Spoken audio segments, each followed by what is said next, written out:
lucky day. It's my lucky day. It's my lucky day. My lucky day. Don't need a pot of gold. Good morning, everybody. Welcome to episode 60 of Coffee and Cloud Native. My name is Adrian Goins. Every night, I and my army of broken teleprompters don't work. Why doesn't the teleprompter work? Oh, sad. I have to make it up now.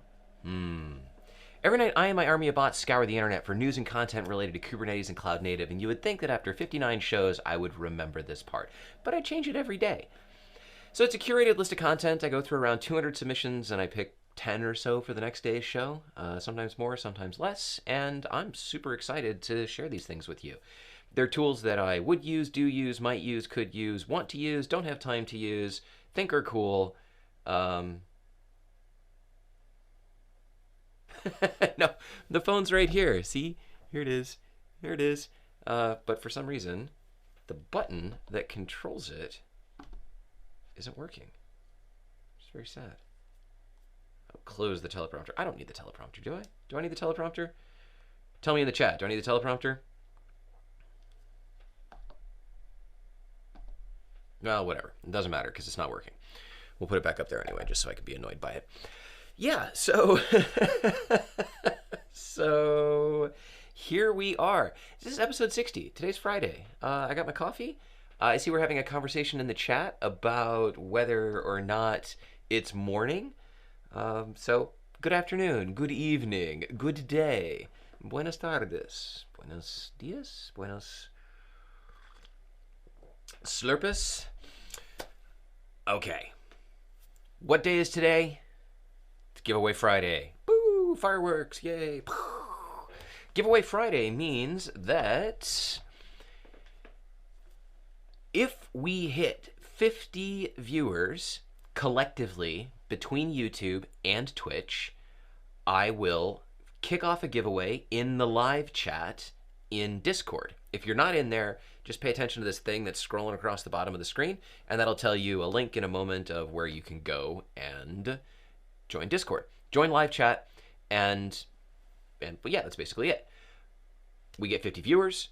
I kick off a giveaway. Everybody says, yeah, I want to participate by clicking the little thingy there. And then 5 minutes later, the bot will randomly pick somebody.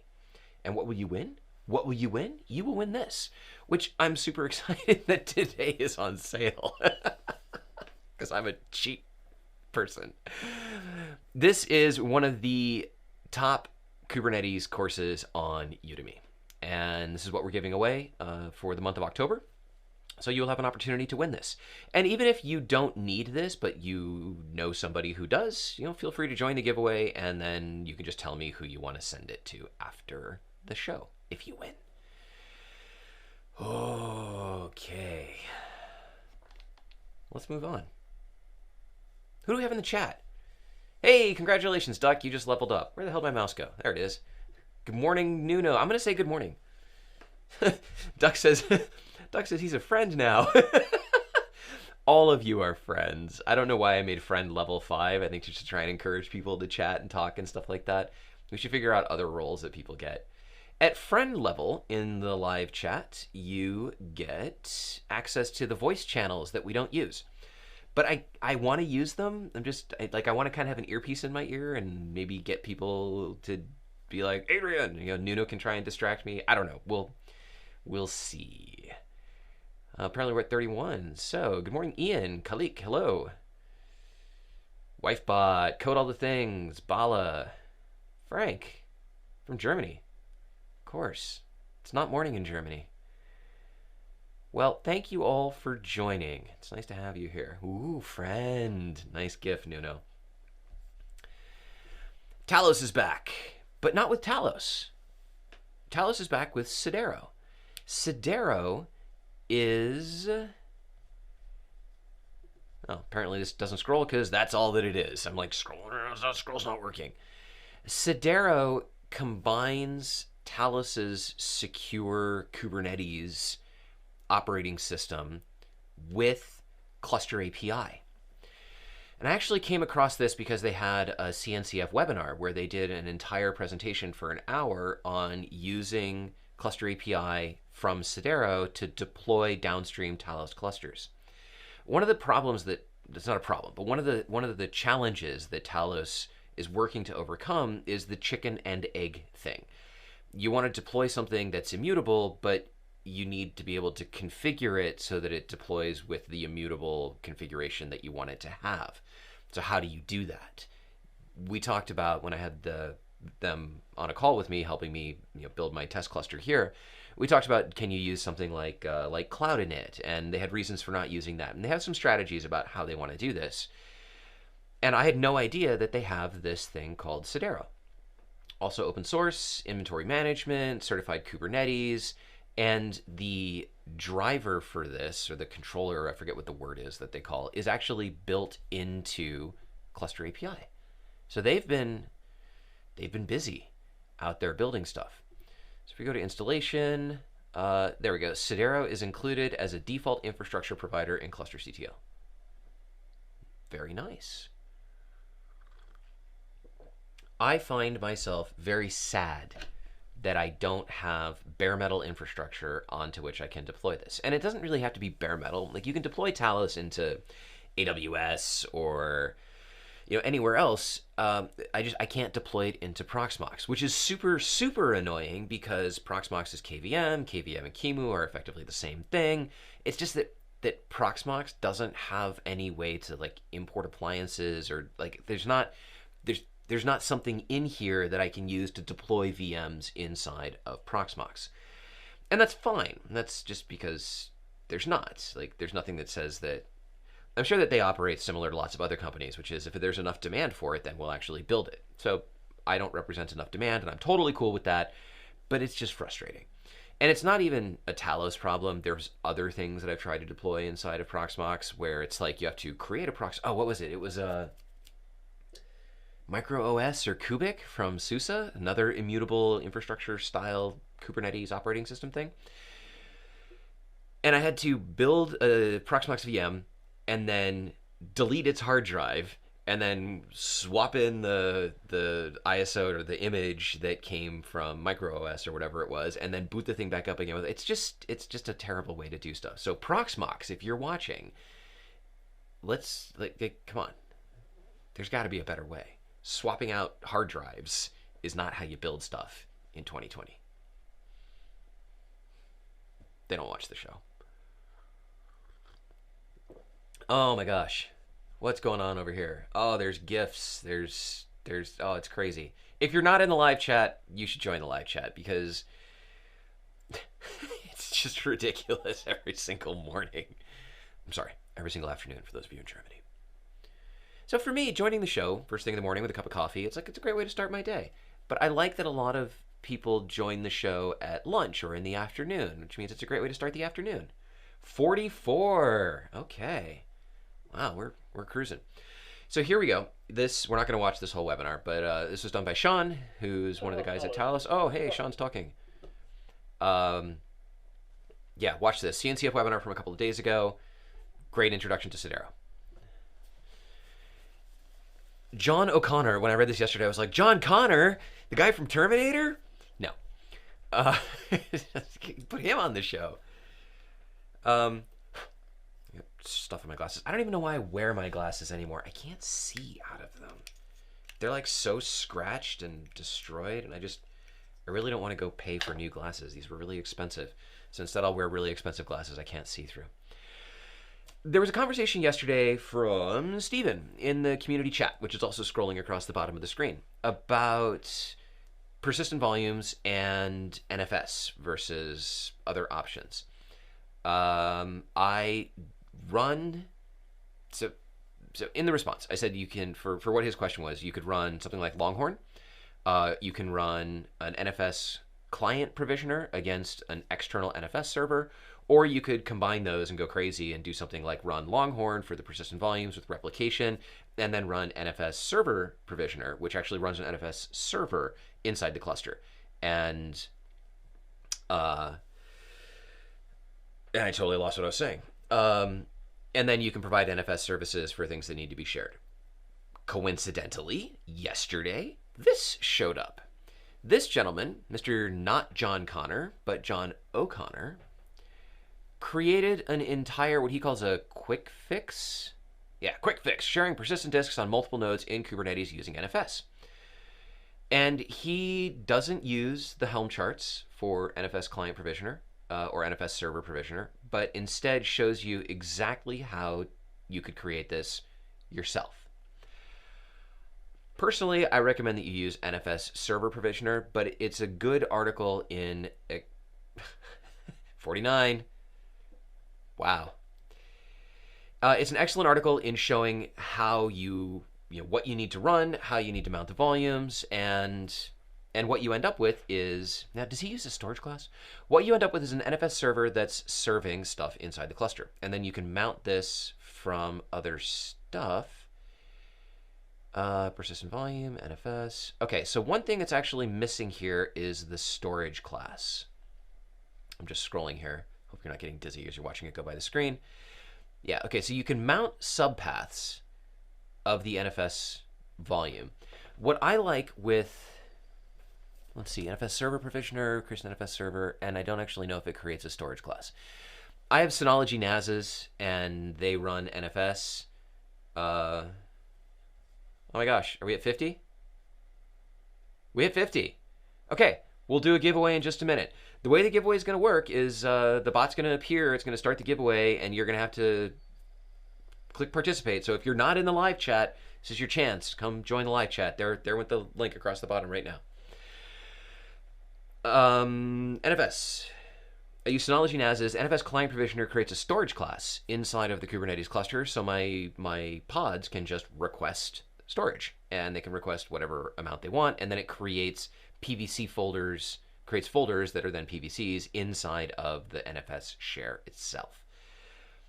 I like that better. I think it's more in line with Kubernetes. I don't like having to pre-provision stuff, and then you don't need to use this subpath strategy. Whichever way you go, understand that NFS, I run NFS in server in everywhere. So I either run it with NFS client provisioner when I have an external NFS environment like here, or out in DigitalOcean, which doesn't have an NFS service, I run NFS server provisioner with a persistent volume mounted from their block storage. 99% of the time it works fine, but NFS is fragile if its IP address changes. So if the pod itself moves, the service should still be fine. But if it's gone for long enough before it restarts somewhere else, if the backing persistent volume, for example, won't detach from a node because the node is hung, after a period of time, all of your client stuff are going to report stale NFS file handle, and they will never recover from that. It's the one shortcoming of NFS. Just understand that that might happen, and make sure you have health checks in place on your pods so that it detects that the pod's all and restarts it, and then you'll be fine. 50. That was fast. Okay. Huh. Very exciting. So the way that the giveaway bot is going to work, join live chat, because what is it, 8:43? I'm going to set this for 10 minutes.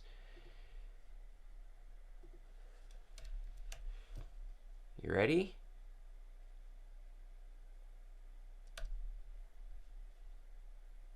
Whoops. Hang on a second. It didn't like my command. Oh, because it's supposed to be a... Okay, hang on. Whoops. Wait for it. I had this all queued up so I could just press a button, but it didn't like that. Brett Fisher and none. Let's try this. Okay. Is it there? Yay, it's there. All right, I'm going to pin that. And all you have to do is just go and click the little ta-da icon at the bottom to be enrolled in the giveaway. How the hell do I pin? Oh, it's because it's half off the screen. That's why. Pin. Pin. Pin. All right, it is pinned. Join the live chat. Indicate your intent to participate, And in 9 minutes, well, in 9 minutes, somebody will win. Let's move on. This book is available, allegedly. Just came out, Kubeflow for Machine Learning. I am going to buy this. Because, did I tell you my Data IQ story? I had Data IQ, Data IQ. I had them on the show a couple of times because they have a really, really cool platform for building machine learning models, and they have this whole academy that trains you how to use it. And I built some ML models for using with the bots, not for this show, but for some stuff that I do for Rancher, and doing natural language processing, and it's amazing. Basically going through and pulling out everything that's a question out of Slack, and then based on how I've trained it, surfacing good questions as candidates for us to pick and choose and answer live, which I never got around to doing, but it's still on the table. The problem with the .iq model is that I have to run this manually. I have to export a CSV, load it in, run it, and then export a CSV from the model, and then actually process that with something. And they have API functionality. I mean, come on, it's modern, right? Well, they have API functionality in the most expensive paid tier of .iq, that thing. I don't know why. Whatever, that thing. And so after a month and a half of chasing down their salespeople being like, just tell me what this costs. Like, I need to know if this is even within the range of something that I can get Rancher to buy for what I'm using it for. Like, is it $100? Is it $1,000? And I finally got them to come back and say, if you want API access, you're looking at a low six figures. I'm like, what? Like, $100,000 for my little natural language processing Slack model? No, I'm sorry. I'm not even going to propose that. And if you watched my Edge conference show, there was a jab at a company whose machine learning software costs $100,000 to do anything useful. It definitely was not a jab at .iq. So I have to figure out how to do something else with machine learning. And so I want to look at TensorFlow, I want to look at Kubeflow, I'm not really sure what I need to look at, but this book looked like it was a great place to start. So this just came out. I prefer learning from books that are current and not from books that have been out for a while because the technology changes so rapidly. And yeah, so here you go. Although I just noticed that it says it assumes you either understand how to train models locally or are working with someone who does. If neither is true, then this is the wrong book for you. So maybe I'll start with a different book. Machine learning, man, like we've all got to learn it. Not because we're machines. 6 minutes and 20 seconds for the giveaway. We have 20 people who are interested in winning. Very exciting. Can't pin all the things. Nice. Svelan says one can't participate with the mobile version of Discord. Really? That can't possibly be true. Where's my phone? Oh. Mobile version of... Okay, somebody figure that out. You should... Yeah, you should. You should just be able to... Oh, okay, we figured it out. Why? All of you are so far ahead of me. Okay. All right. Looking at the chat. Do we know if the authors are the maintainers of what? Shipwreck. Oh, if the authors are the maintainers of Kubeflow. No, but go look this up and tell us. Let's move on. Hubble. I almost put this on the show a little while ago, and then I don't actually know why I didn't, but I checked in the show notes, and it wasn't there. Ken says, I'm so far ahead, I'm watching this episode tomorrow right now. So I posted in Discord last night that I think I'm going to tear down my DigitalOcean hosted Kubernetes cluster and build out just a regular fully managed Kubernetes, fully managed by myself, Kubernetes cluster on DO because I want access to etcd, mostly because I want to play with this. DigitalOcean's Kubernetes service uses Cilium, which is great. Hubble, I have the GitHub repo up because they have some really nice images here. Hubble does all sorts of stuff related to, because it's Cilium and eBPF. They could do a better job of figuring out who's talking to what, and surface lots of more interesting metrics. There's some examples, like what's the rate of 500 or 400 HTTP response codes for a particular service or across all clusters? What's the 95th and 99th percentile latency between HTTP requests and responses? Which services are performing the worst? And we can do this without having a service mesh. Not that, I mean, if you have a service mesh, you can get some of this information as well, but it'd be great to be able to just get this info no matter what. Which services had connections blocked due to network policy? Ooh, that's interesting. What has been accessed from outside the cluster? What resolved a particular DNS name? Data porn. I love data porn. I looked at deploying this in the DigitalOcean cluster, and I can't. Or I might be able to, but it's not super clear because they have a managed etcd solution.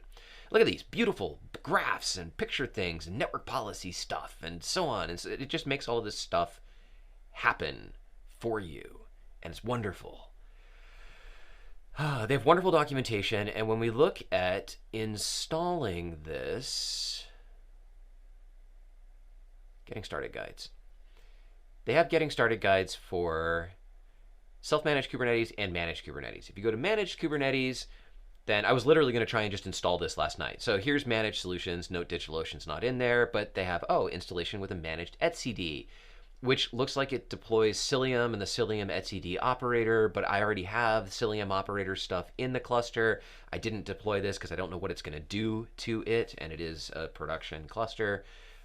So yeah, like honestly, the benefit that I get from DigitalOcean managing the control plane is questionable at best, but it's free. But it's a single node, it's a single master, there's no HA, and if it goes down, they have like a 72-hour response time to support requests.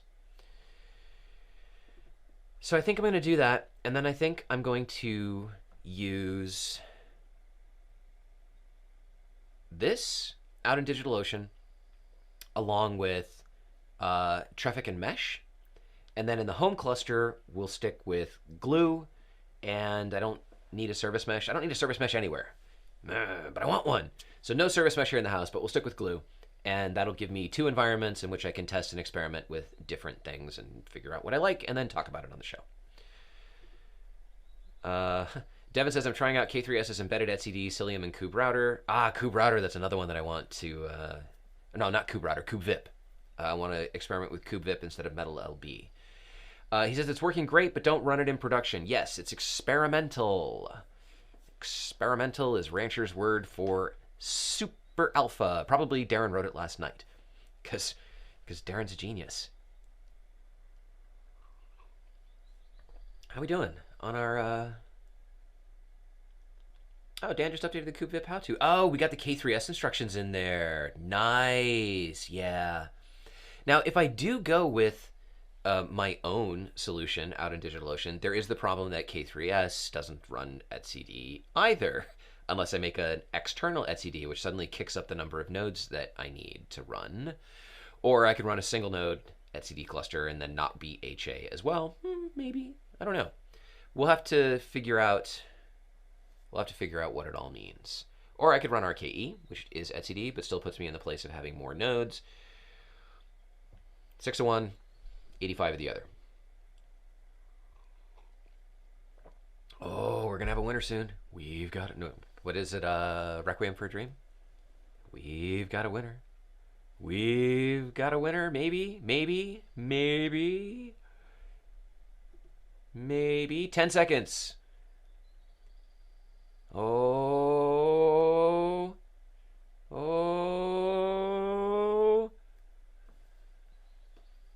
Come on. Who do we get? Duck! Congratulations! Very nice. Awesome. Cool. Okay, so reach out to me, and I'll just need a direct email address for you, and I will send you the course. Congratulations. Thank you to all of you who are watching live, those of you who join the chat, those of you who wanted to participate, we do this every Friday. And in a month of October, this is what we're giving away. So that means we've got one more of these next Friday on the 30th. And then we'll give away something else maybe in November. If you join the community site, which is also scrolling across the bottom of the screen, there will be a poll of what we should give away for November. So I'll kick that off today. You'll have 7 days to vote, and then, yeah, then that's what we'll give away next month. Yay! I was talking about Cilium. Mariner popped up last night. We were talking about service mesh a moment ago. Let me talk about service mesh. Service mesh, as Shipwreck will tell you, is a concept. It's not really a thing. A lot of service meshes use Envoy. But what if you wanted Envoy functionality without having a whole service mesh? Well, here's Mariner. Mariner is an Envoy control plane that runs in a pod, allows you to create Envoy configurations as CRDs, and then deploy them to your cluster. This is a project coming out of Red Hat, so pay attention, because pretty much everything that comes out of Red Hat works. So they describe their needs for it at 3 scale, and then they have wonderful documentation on how to deploy this. So it's just an Envoy control plane, allows you to do things like TLS offloading or anything else that you want to do with an Envoy sidecar. Works via annotations, so you can control what gets a sidecar and what doesn't, unlike a service mesh, which applies at the namespace level. And yeah, there you go. It's kind of like a roll your own service mesh, easy style.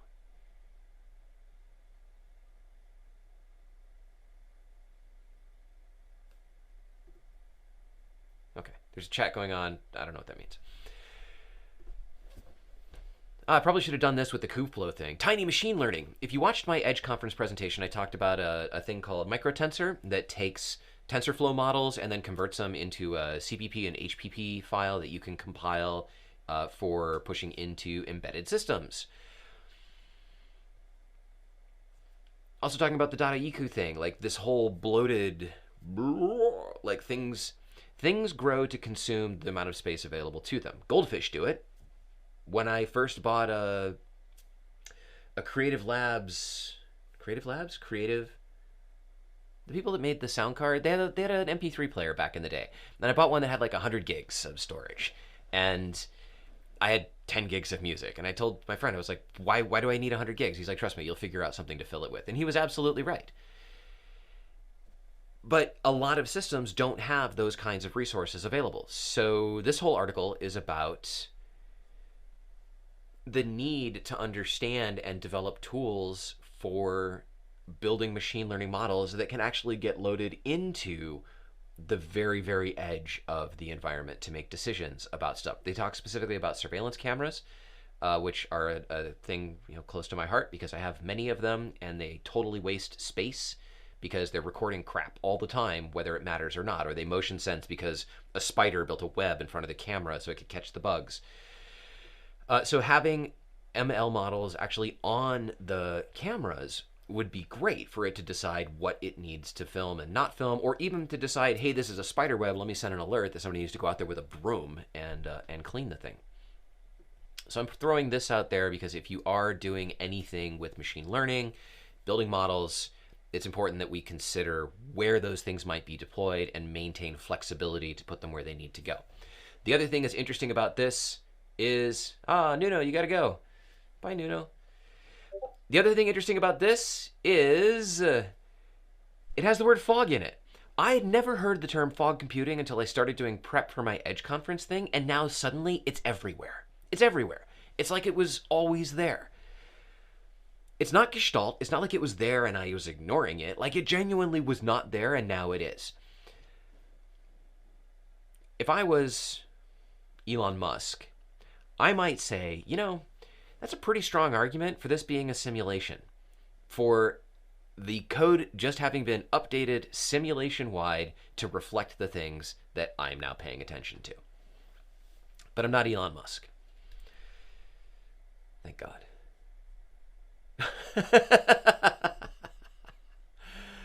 Wow, it's 9 o'clock. Okay, well, we got two more things. One of them is another secret synchronization tool. These are also showing up all over the place like weeds. They each do different things. We had one on from GoDaddy a few days ago. This one only works with AWS Secrets Manager. And I'm putting it on, not because I think it's any better than any of the others, but because they have a different strategy for doing stuff, so that's helpful. You can look at it and decide if that strategy is more in line with how you want to do things, but also because things that focus and specialize on one thing tend to do that thing better. If you have to write code that speaks different protocols and is flexible to do lots of different things, then it's not going to do any one thing as well as something like this. So while I don't use AWS Secrets Manager, I'm putting this out there because those of you who do, who want to pull secrets into your environments and make sure that they're updated and limit the amount of chatty traffic and so on and so forth, here you go. And now for the tool of the day. I saw something about my mom go by in the chat. Is my mom coming out with something? Is my mom coming out with... My mom's coming out with a service mesh. We all know that. I can't find it now. Tool of the day! Tool of the day, tool of the day. Is something that I hadn't thought of before. If you use GitOps, or if you use anything like Customize or anything like that, Customize, for example, will create a new config map for any time you change the config map. By default, it creates indexed config maps. So when you change that, it creates a new one with a new name, and then it does a rolling update of all of your resources. Well, Kubernetes doesn't know that you're no longer using that config map, the old one. So it's possible that over time, you could just end up with a bunch of crufty resources standing around that are just being crufty. This solves that problem. This runs as a loop and figures out, oh, okay, what's no longer in Git, and then what do I need to, you can't see my mouse, what do I need to delete, and then deletes it from the cluster, and then it gets garbage collected.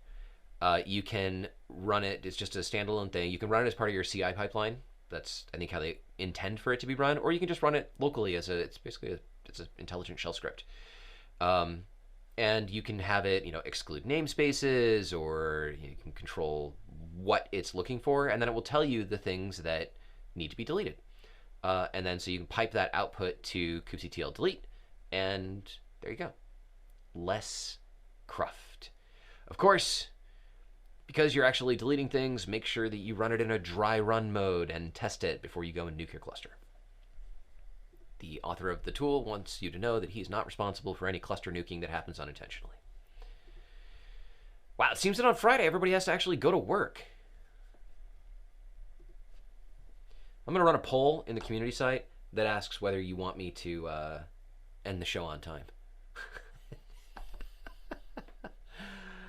Well, okay, so that's it for today.